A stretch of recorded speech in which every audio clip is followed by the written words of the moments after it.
오늘 우리에게 주신 하나님의 말씀 같이 보겠습니다.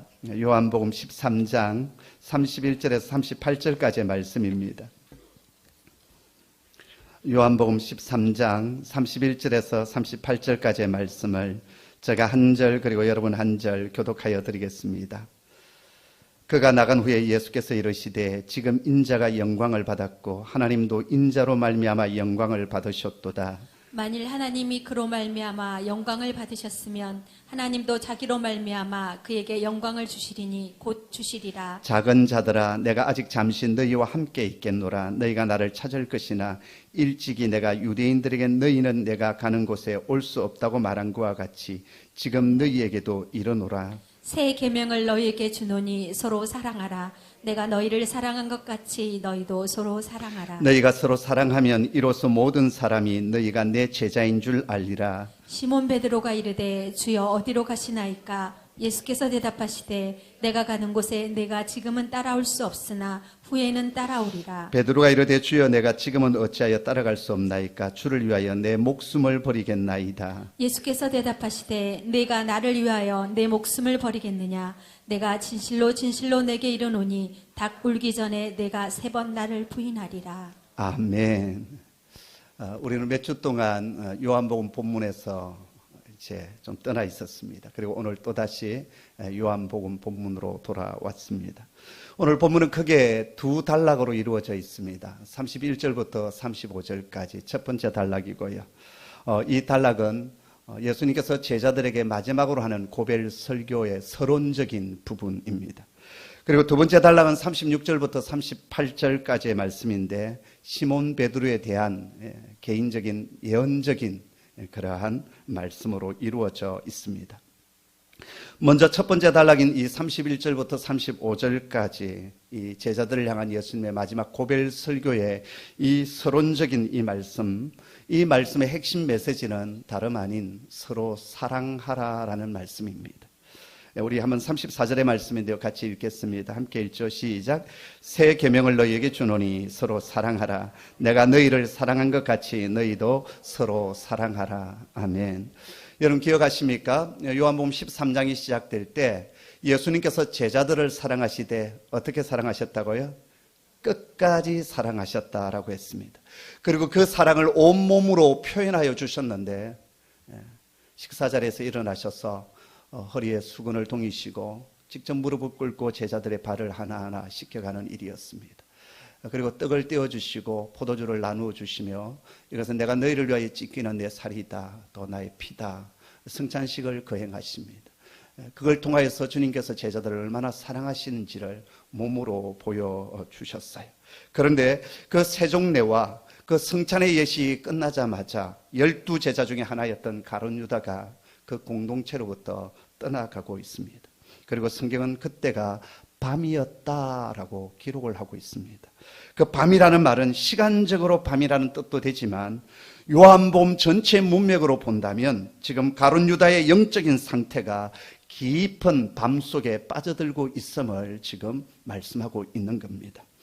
여러분, 우리의 신앙생활 속에도 때로는 이런저런 이유로 인해서 영적인 밤, 영혼의 밤이 찾아올 수가 있습니다.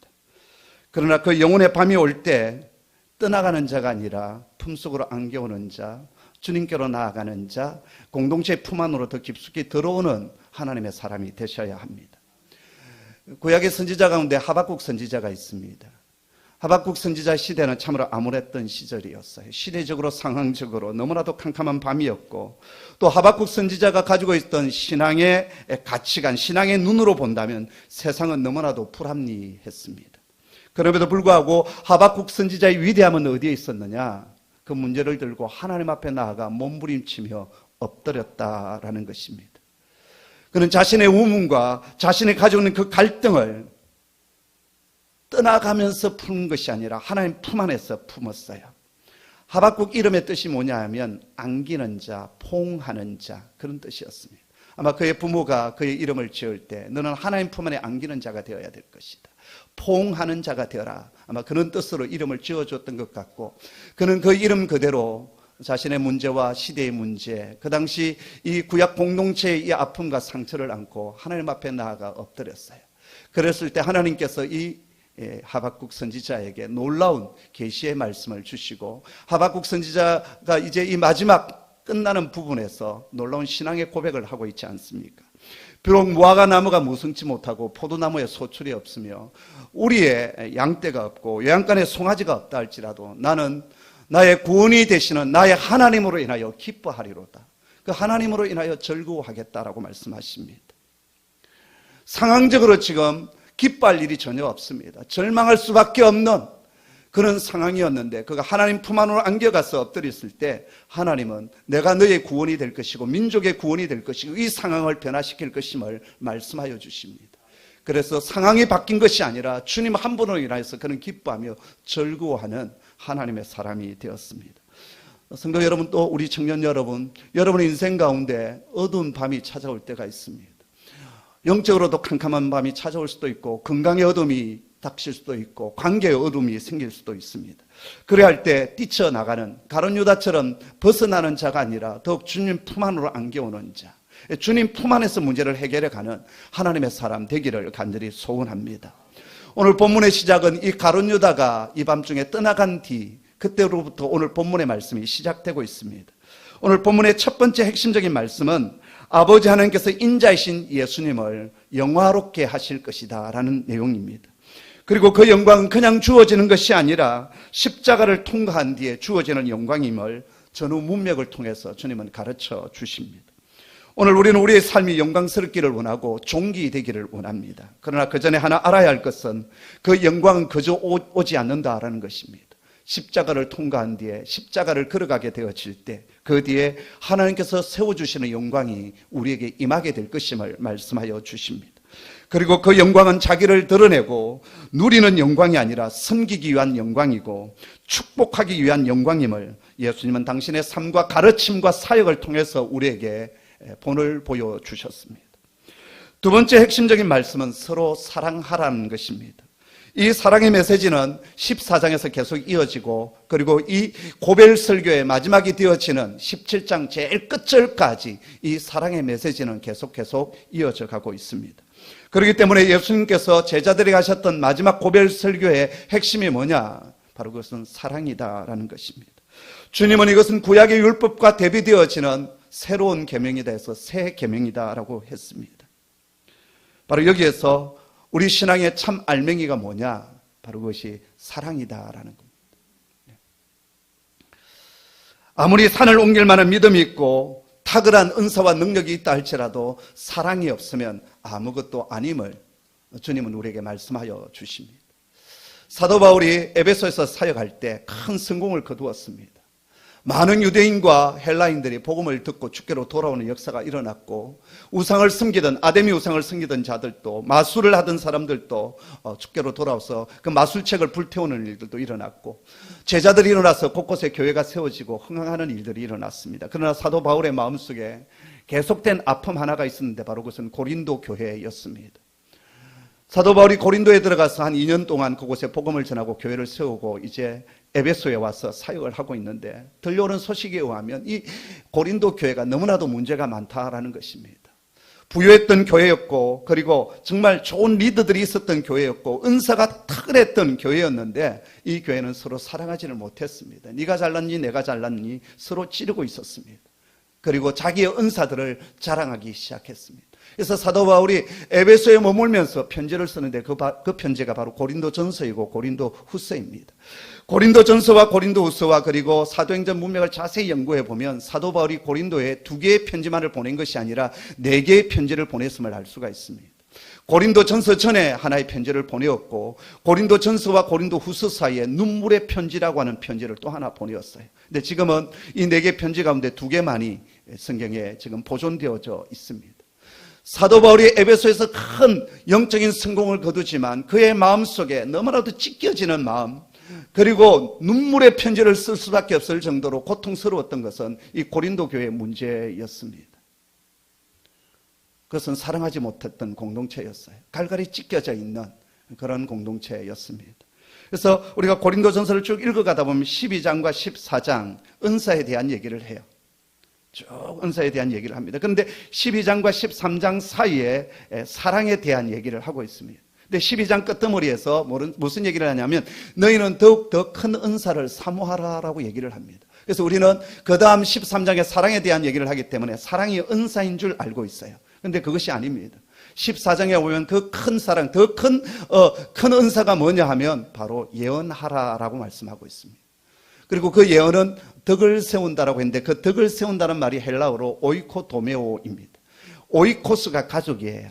도메오가 세운다는 뜻입니다. 그러니까 오이코도메오라는 말은 우리 번역에서는 덕을 세운다 되어 있지만 가족을 세워가는 것입니다. 어떻게 가족을 세울까요? 가족을 세우는 것은 지적질하고 찌르고 공격해서는 세워지지 않습니다. 축복하고 기대를 가지고 계속 그를 격려해 주게 될 때 그때 우리 가족들이 서게 되는 거예요. 자녀 교육도 마찬가지지 않습니까? 계속 지적하고 너 왜 이걸 못하니 저걸 못하니 그러면 아이는 완전히 죽는 겁니다. 그런데 계속 용기를 주고 잘한 부분을 칭찬해주고 격려해주고 세워지게 될 때 용기를 가지고 일어서게 되는 거거든요. 바로 그것이 오이코도메오입니다. 이 예언이 뭐냐? 바로 하나님의 말씀으로 그 사람을 세워가는 거예요. 위로하고 격려하고 용기를 주는 것. 이것이 바로 예언의 은사예요. 자, 그런데 이 12장과 14장에 이 은사에 대한 얘기를 하면서 13장에 왜 사랑에 대한 얘기를 하느냐? 바로 사랑은 은사가 아니라 이 모든 은사를 은사되게 만드는 것이 바로 사랑이다라는 거예요. 우리 또한 그래야 된다라는 거예요. 그러면서 뒤에 우리가 사랑으로 이 모든 은사들을 사용하라라고 당부하고 있습니다. 사랑하는 성도 여러분, 우리 안에 사랑이 충만해지기를 원합니다. 가정 안에서도 사랑이 충만하고요. 공동체 속에서도 사랑이 충만한 하나님께서 올해 저와 우리 공동체에 주셨던 예언의 말씀이 뭐냐면 갑절의 은혜예요. 하나님께서 새로운 은혜를 우리 공동체에서 부어주시게 될 터인데 그 부어주시는 은혜가 은혜되게 만드는 것이 뭐냐면 서로 사랑하는 겁니다. 위로하고 격려하고 오이코도메오 서로 세워주는 겁니다. 부족한 부분을 어떻게 메꾸어 줄 것인가. 공격하는 것이 아니라 저 사람 쪽에 저는 허물이 있는데 그러면 나는 저 부분을 어떻게 도울 수 있을 것인가. 목장 안에서 말이죠. 가족 안에서도 마찬가지입니다. 그렇게 되어질 때 공동체는 하나님의 은혜가 충만할 뿐만 아니라 부음받아지는 그 하나됨 속에서 오는 그 사랑함으로 인해서 부어주는 크신 은혜가 일어나게 될 것이고 그것이 폭발로 일어나게 되는. 그래서 오늘 주님께서 뭐라고 말씀하십니까? 너희가 서로 사랑하게 될 때 그 사랑이 흘러넘쳐서 이방 사람들이 너희의 사랑하는 모습을 보면서 저들이 예수의 제자구나, 그리스도의 사람이구나, 그렇게 알게 될 것이라고 주님 말씀하여 주십니다. 우리 속에 하나님 사랑, 인간 사랑이 충만해지기를 간절히 소원합니다. 자, 근데 이 말씀이 주어졌을 때 대뜸 베드로가 묻습니다. 주님, 어디로 가십니까? 물론 그 앞에 예수님께서 어디로 가신다고 얘기했고 그 당시 유대인들에게 너희는 내가 가는 그곳에 올 수 없다고 얘기했기 때문에 사도 바울은 지금 그곳에 지금 마음이 가 있었던 것 같아요. 지금 주님의 핵심 메시지는 너희가 서로 사랑하라, 이 중요한 메시지를 하고 있는데 베드로는 지금 그 이전의 것을 생각하고 있는 거예요. 설교를 들어도 그러잖아요. 설교 듣다가 자기하고 뭔가 조금 연결이 되면 계속 그것만 생각하는 거예요. 지금 목사님은 핵심적인 메시지를 전하고 있는데 그건 듣지 않고 그게 뭐지? 이런 거예요. 지금 베드로는 그 생각에 사로잡혀서 뜬금없이 지금 주님께서 너희가 서로 사랑하라 이 말씀을 하고 있는데 주님 어디로 가십니까? 이 얘기를 하고 있어요. 그랬더니 주님께서 뭐라고 대답하십니까? 내가 가는 곳에 너는 지금은 따라올 수 없지만 후에는 가게 될 것이다. 따라오리라 라고 말씀하여 주십니다. 여기 주님께서 가시는 길은 두 가지 해석이 있습니다. 첫째는 십자가의 길. 지금 주님께서 앞으로 가게 되어지는 그 긋게 될 십자가에 대한 것이 첫 번째 해석이고 또 하나는 우리 주님께서 가셔서 우리를 위하여 예비하실 그 천국입니다. 이 두 가지 뜻이 오늘 이 말씀 속에 중의적으로 담겨져 있습니다. 우리가 먼저 하나 알아야 할 것이 있는데 하나님의 나라, 천국에 대한 개념 이해입니다. 첫째, 천국, 하나님의 나라는 통치 개념이 강합니다. 통치 개념이 뭐냐? 하나님이 통치하시고 하나님이 다스리는 나라, 이것이 천국이다라는 거예요. 내 심령에 하나님께서 주인 되시고 통치하게 될 때 내 심령이 뭐가 될까요? 천국이 너희 속에 임했다라고 말씀하십니다. 우리의 가정에 하나님이 통치하시는 가정이 될 때 그 가정은 천국이 되는 거예요. 내가 주인이 아니라 우리 공동체가 하나님이 통치하시는 그러한 교회가 될 때 우리 교회는 바로 천국이 되는 것입니다. 할렐루야. 통치 개념이 있습니다. 두 번째, 장소 개념이 있어요. 특별히 우리나라 사람은 이 장소 개념이 강하죠. 왜냐하면 우리가 가지고 있는 이 천당과 천국이 연결되기 때문에 그렇습니다. 이 장소 개념이에요. 근데 하나님의 나라는, 이 천국은 이 두 가지 개념이 동시에 들어 있습니다. 야곱이 형의 축복을 대신 가로채고 이제 살기 위하여 외삼촌이 살고 있는 바단 아람으로 이제 도망을 가지 않습니까? 그러다가 광야에서 하룻밤 자게 되었어요. 근데 그 광야에서 잠을 자는데 그가 신비한 환상을 봅니다. 하늘문이 열리고 저 하늘 꼭대기로부터 사닥다리가 쭉 내려 있고 그 위에 하나님이 거하시는 것을 보게 됩니다. 여기는 두 가지 의미가 동시에 있습니다. 실제로 하나님의 나라가 존재하고, 그리고 야곱이 본 것은 뭐냐면 하나님께서 지금 이 광야 가운데서도 임재하시고 통치하고 다스리고 계신다라는 거예요. 야곱이 가지고 있었던 신앙은 뭐냐면 우리 여호와 하나님은 자신의 아버지 집에만 계신 줄 알았어요. 이 들판, 이 광야, 이 썰썰한 곳에는 하나님이 거하지 않는 줄 알았습니다. 그런데 그 밤 하나님이 그곳에 거하고 계심을, 나와 동행하고 계심을, 내 혼자 이 쓸쓸하게 이 광야에서 돌베개 베고 잠을 자는 것처럼 보이지만 하나님께서 나를 지켜보고 계시고 나의 걸음을 인도하고 계시는구나, 통치하고 계시는구나, 이걸 보게 되는 겁니다. 에스겔 1장도 마찬가지입니다. 에스겔과 유대 백성들이 지금 바벨론에 포로로 끌려갔습니다. 유브라데스 강가, 그 중에 그발이라고 하는 그 강가에서 수금을 걸어놓고 하프를 치면서 지금 하나님 앞에 예배를 드리고 있습니다. 그런데 하늘이 열리며 하나님의 모습이 보였다라고 했습니다. 에스겔과 이 포로로 끌려갔던 이스라엘 백성들이 가지고 있는 마음이 뭐였겠습니까? 나라가 망했습니다. 고대 시대에 나라가 망하게 된다면 그 나라가 섬겼던 신이 패배한 것으로 이해되는 시대였습니다. 그래서 하나님이 패배하고 하나님께서 이제 통치하지 않는 줄 알고 있었습니다. 그런데 하나님께서 하늘문을 여셔서 에스겔로 하여금 보게 하신 것은 여전히 저 하늘 위에 하나님께서 앉아 계시고 통치하고 계시는 것을 보게 하시는 거예요. 나라가 망했고 포로로 끌려왔지만 하나님이 여전히 세상의 주권을 가지고 계시고 통치하고 계신다.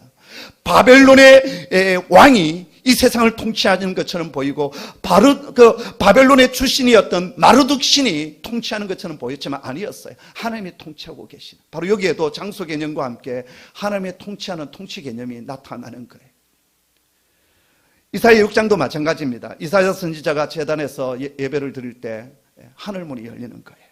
그리고 주께서 높이 들린 보좌에 앉아 계시고, 그리고 그의 옷자락이 성전에 가득 차 계셨다라고 했습니다.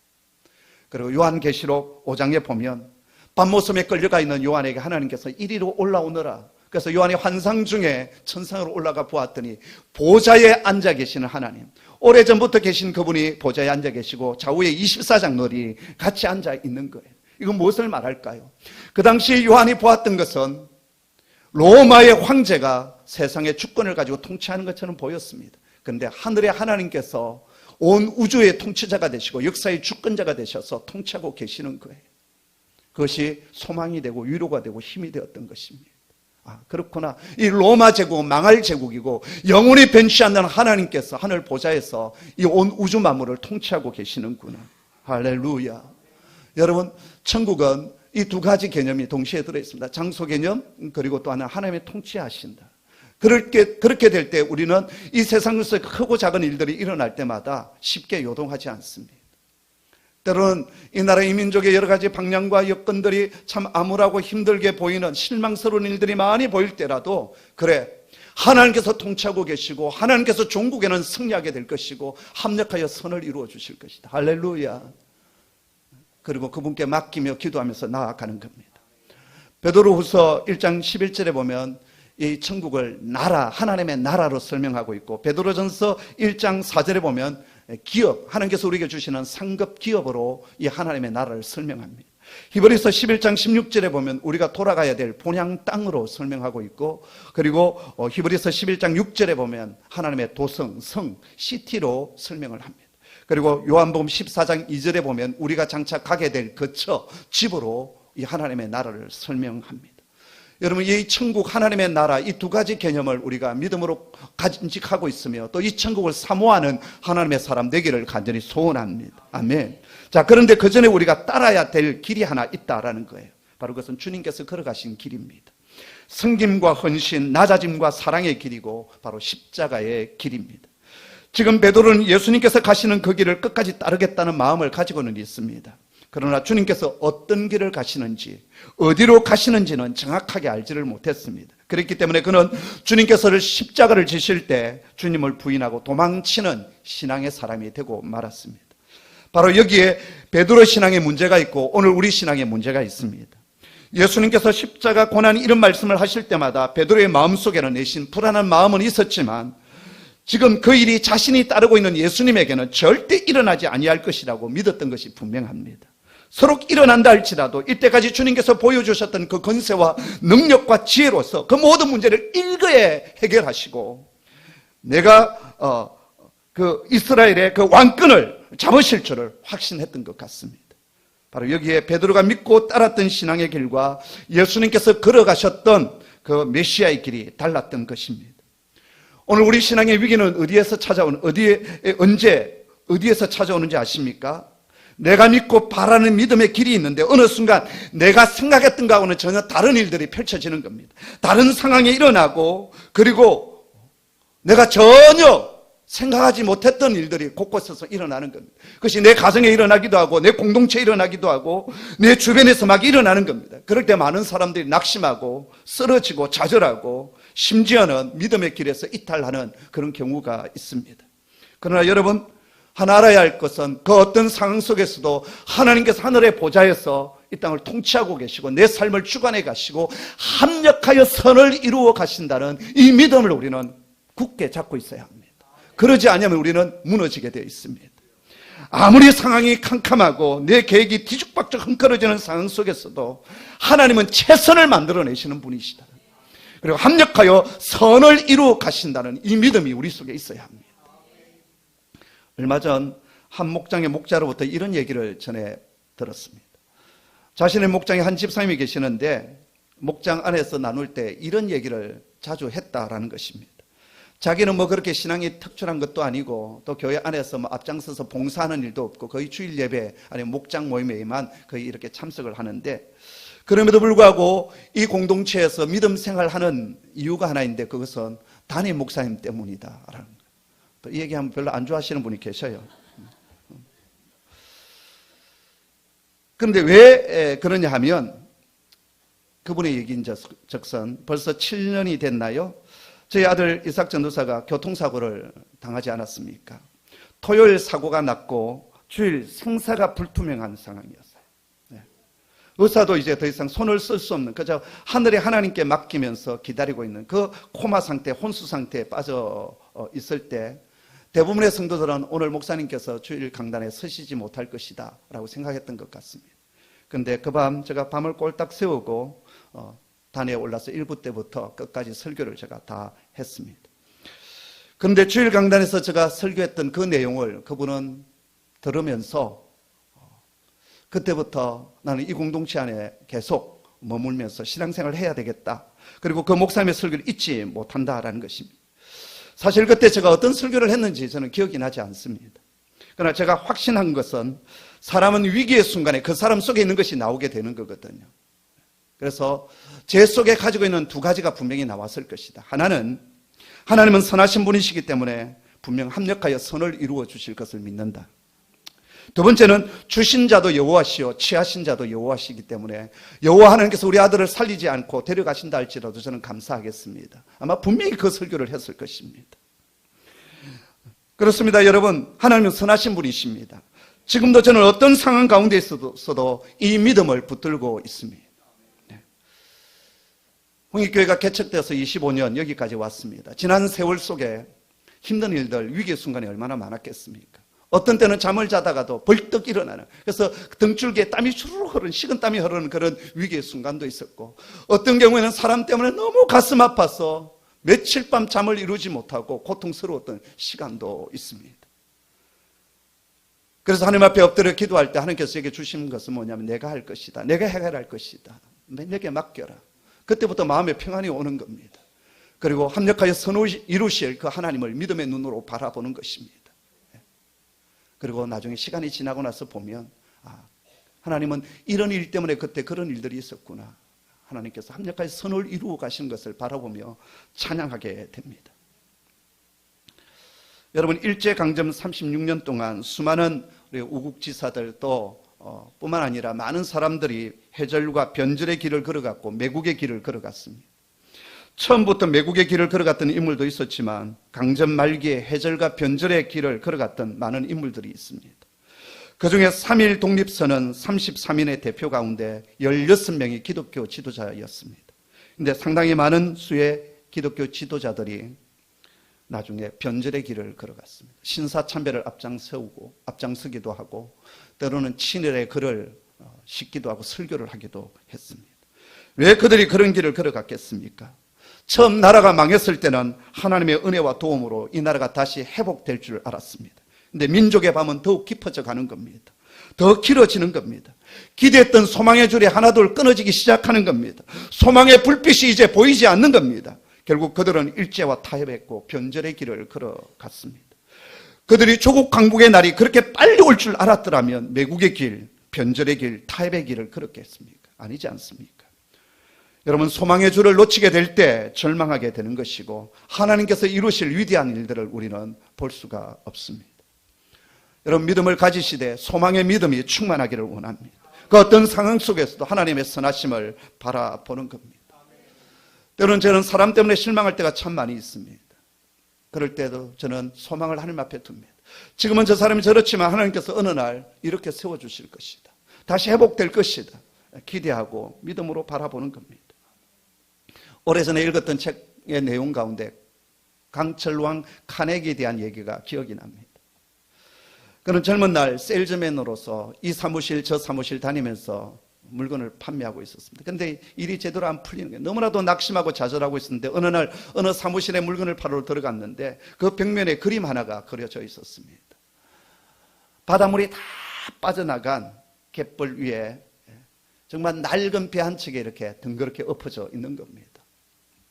그런데 그 밑에 뭐라고 기록되어져 있냐 하면 반드시 밀물은 온다라는 글귀가 있었습니다. 그것을 읽는 순간 이 카네기의 마음은 다시 희망을 품기 시작합니다.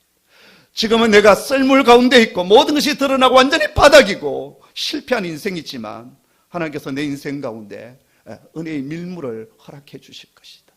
그래서 부탁을 해서 그 그림을 자신이 좀 가져가도 되겠냐고 부탁을 해서 받아갑니다. 그리고 자신의 방에다 걸어놓고 매일 그 그림을 보는 겁니다. 그리고 자신을 축복하는 거예요. 하나님, 내 인생 속에 은혜의 밀물을 좀 밀어주십시오. 지금은 썰물 가운데 있고 완전히 바닥을 드러내었지만 그래서 이 배가 어떻게 할 수 없이 지금 이렇게 너부러져 있지만 다시 은혜의 밀물이 밀려와서 이 배를 띄울 수 있게 해주십시오. 나중에 그는 성공하는 사업가가 됩니다. 단순히 성공하는 사업가뿐만 아니라 그는 자신의 경험과 자신이 공부했던 그 모든 것들을 정리하고 그래서 카네기 리더십 학교를 세우고 수많은 사람들에게 자신의 리더십을 이렇게 가르치는 하나님의 사람이 되었습니다. 여러분, 우리 인생 속에 썰물이 옵니다. 그러나 썰물만 있는 것이 아니라 분명히 밀물이 밀려온다는 사실을 기억하십시오. 청년 여러분, 여러분의 인생 속에 참 여러분 의도하지 않는 일들이 곳곳에서 일어나게 될 것입니다. 그러나 기억하십시오. 절망하지 마시고 하나님께서 분명히 다시 은혜의 밀물을 밀려주실 것이다. 나의 배를 다시 띄워주실 것이다.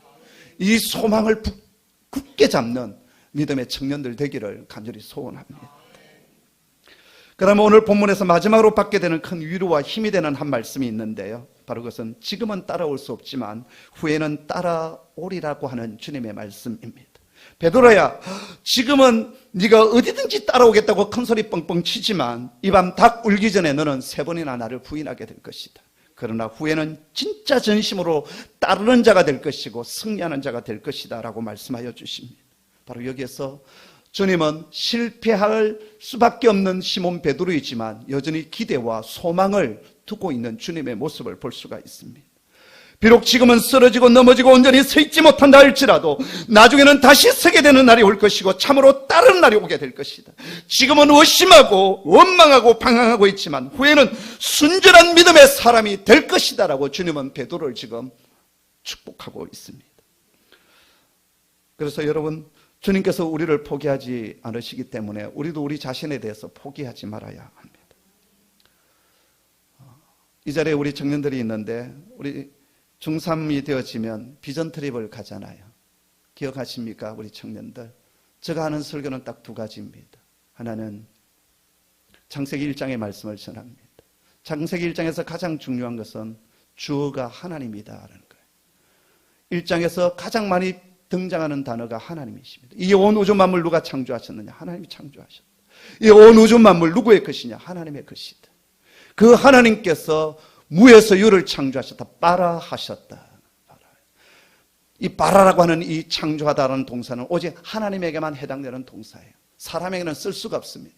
사람들이 뭔가 만들어내는 것은 빠라라는 동사를 쓰지 않고 아싸라고 하는 동사를 쓴다고 하죠. 하나님 만들어 놓은 재료를 가지고 뭔가 발견하고 뭔가 창조해내는 거예요. 아싸예요. 그래서 사람들이 하나 만들고 나서 아싸 하잖아요. 그때 하나님께서 봐라 내가 다 했다 이렇게 하시는 거예요. 제일 중요한 것이 하나님, 주어가 하나님이어야 돼요. 그래서 제가 늘 얘기했죠. 너 인생에 하나님이 주어가 되어야 된다. 하나님이 너 인생의 주인이 되어질 때 하나님께서 너희의 삶을 아무것도 없는 그 가운데서 빠라하시는 무에서 유를 창조해 가신 놀라운 일들이 일어나게 될 것이다. 이게 첫 번째 메시지. 두 번째가 뭐였습니까? 저녁에서 아침으로 가는 은혜의 하나님을 너희가 만나야 된다라고 했습니다. 우리의 시간 개념은 아침에서 저녁으로 가잖아요. 지금은 찬란한 아침이지만 어두운 저녁이 오면 어떡하나 늘 염려하고 걱정하는 인생. 근데 하나님의 시간표는 저녁에서 아침으로 가는 거예요. 지금은 어두운 저녁이고 캄캄한 저녁이고 밤이지만 하나님은 찬란한 아침을 우리에게 허락하여 주실 것이다. 할렐루야. 이게 히브리적인 시간 개념이에요. 지금은 내가 건강이 좋지 못하는데 하나님께서 내 건강을 다시 회복시켜 주실 것이다. 자녀를 바라보아도 그런 거예요. 저 녀석이 지금 삐꾸짓을 하고 있고 정말 캄캄한 어둠의 길을 걸어가고 있지만 하나님께서 저 녀석을 찬란한 아침의 날로 만들어 주실 것이다. 할렐루야. 이 소망을 우리 부모는 가지고 있어야 돼요. 그래서 사고를 치고 문제를 일으킬 때 너는 이제 끝났어. 아빠 엄마도 너를 포기했어. 이 얘기가 아니라 아빠 엄마는 너에 대해서 여전히 기대를 가지고 있다. 지금은 어둡고 힘들지만 하나님께서 너를 새롭게 만들어 가실 것이다. 이 축복의 말을 계속 해주는 거예요. 그것이 저녁에서 아침으로 가는 인생이에요. 저와 여러분의 인생이 저녁에서 아침으로 가기를 원합니다. 우리 교회가 이전에도 아름답게 쓰임받았지만 이전의 영광보다 앞으로의 영광이 더 클 것임을 우리는 믿습니다. 기대하고 소망을 가지는 거예요. 지금 주님은 베드로를 향하여 그렇게 선언하시고 선포하십니다.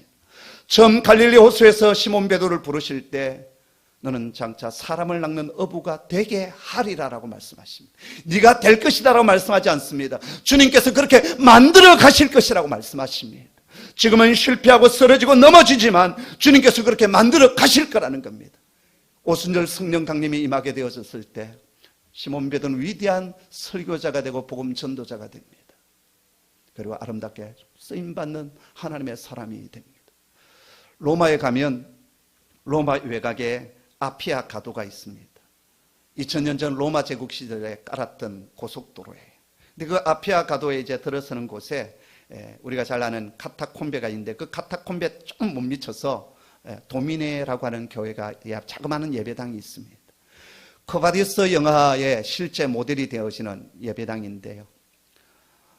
주후 64년 5년경 네로의 황제 박해가 극에 달할 때였습니다. 사도 베드로의 제자들이 다른 사람들은 다 죽는다 할지라도 사도님만큼은 살아남아야 합니다. 공동체를 위해서 또 하나님 나라를 위하여서 몸을 좀 피하시는 것이 좋겠습니다. 그래서 시몬 베드로가 이 로마를 벗어납니다. 아피아 가도를 벗어나서 이제 들어서기 시작하는데요. 마주쳐 오시는 주님을 그 언덕배지에서 만나 뵙게 됩니다. 그때 시몬 베드로가 주님께 이렇게 묻지요. 주님 어디로 가십니까? 코바디스 도민에 어디로 가십니까? 그때 주님께서 네가 버리고 가는 저 로마의 성도를 위하여 나는 다시 가노라라고 했습니다. 시몬 베드로가 주저앉지요. 그리고 다시 주님 제가 다시 가겠습니다. 그리고서는 로마로 들어갑니다. 결국 복음을 전하다가 네로에게 붙잡혀서 그는 십자가에 달려 순교를 합니다. 그 순교의 마지막 장면은 주님께서는 십자가에 온전히 달려서 돌아가신데 어떻게 제가 그렇게 할 수 있겠습니까? 그래서 십자가에 거꾸로 달려서 그는 순교의 피를 흘리면서 주님 품 안에 안깁니다. 사람은 할 수 없지만 하나님의 영이 함께 하실 때 그 놀라운 일들을 이루어 가십니다. 한 비행사가 경비행기를 조종하고 있었습니다. 그런데 엔진룸 어디에선가 이상한 소리가 하나 계속 들리는 겁니다. 그래서 자세히 보았더니 생쥐 한 마리가 엔진룸으로 들어와서 전선을 갉아먹고 있었습니다. 조종관을 넣고 그 생쥐를 잡을 수도 없고, 그렇다고 해서 그 생쥐를 그냥 놓아둘 수도 없게 되었습니다. 그 위기일발의 순간에 이 조종사가 어떻게 한 줄 아십니까? 조종관을 잡고 고도를 높였습니다. 산소가 희박해지고 기온이 급강하면서 생쥐는 얼어 죽고 말았습니다. 우리 신앙의 위기가 닥칠 때 우리가 해야 될 것은 낮은 곳에 거하는 것이 아니라 하나님의 높은 신앙의 경지로 올라가는 겁니다. 우리의 신앙의 고도를 높이는 것입니다. 내 생각이 아니라, 세상적인 생각이 아니라 하나님의 생각이 무엇인지, 하나님의 말씀이 뭐라고 선언하시고 약속하고 있는지 그 하나님의 말씀을 붙드는 겁니다. 그럴 때 내 인생에 닥치는 그 위기와 고난들이 떠나가게 될 것이고, 하나님께서 합력하여 선을 이루어 주시는 그 소망의 날이 분명히 오게 될 것입니다. 기도하겠습니다. 하나님 아버지, 지금은 제대로 따를 수 없고 실패하기도 하지만 주님께서 은혜 주시고 주님께서 역사하여 주셔서 종국에는 온전히 따르는 하나님의 사람이 될 것이며, 또 하나님의 영광을 드러내는 일꾼이 되게 하실 줄을 믿습니다. 나를 둘러싸고 있는 환경과 여건, 도저히 내가 이해되지 않는 일들이 곳곳에 일어나고 있지만 여전히 하늘 보좌에 앉아 계시는 분이 우리 아버지 하나님이시고, 하나님께서 합력하여 선을 이루어 주실 것을 믿기에 평안을 가지며 하나님께서 그렇게 이루실 것을 위하여 믿음으로 기도하는 저희들 되겠습니다. 주님, 우리가 바라보는 교회와 또 우리가 바라보는 이 나라 이 민족, 주께서 주인 되어 주시고 왕 되어 주시기를 원하며, 주께서 역사하셔서 가장 아름다운 선을 만들어 주시기를 소원합니다. 고난 중에 있는 종들 위로해 주시고 힘을 주시고 저 자리에서 일으켜 세워주시며, 그 어떤 극한 절망의 순간에서도 하나님을 향한 기대와 소망을 버리지 않는 믿음의 사람 되게 하여 주시옵소서. 감사합니다. 예수님의 이름으로 기도드리옵나이다. 아멘.